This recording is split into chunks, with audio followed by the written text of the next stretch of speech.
par un vote sur cette déclaration. Conformément à l'article 39, alinéa 6 de notre règlement, il va être procédé à un scrutin public ordinaire dans les conditions prévues par l'article 56 du règlement. Il n'y a pas, je vous le rappelle, d'explication de vote.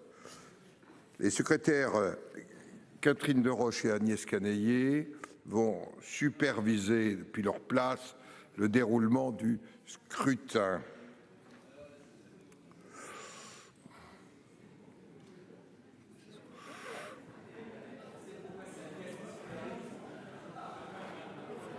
S'il vous plaît, est-ce que le scrutin est ouvert? Le scrutin est ouvert.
Voilà donc un scrutin public qui est en train de s'effectuer de façon électronique.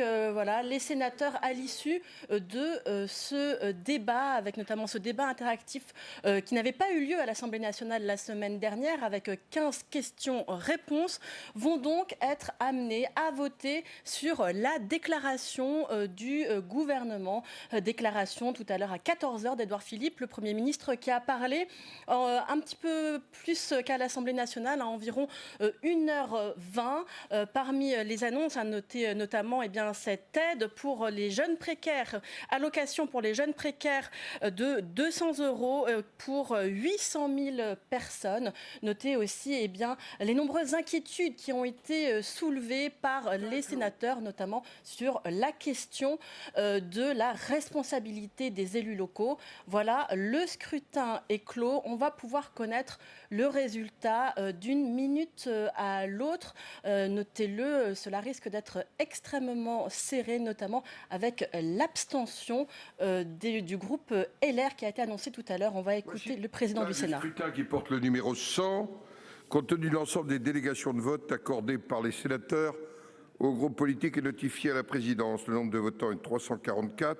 Le nombre de suffrages exprimés 170.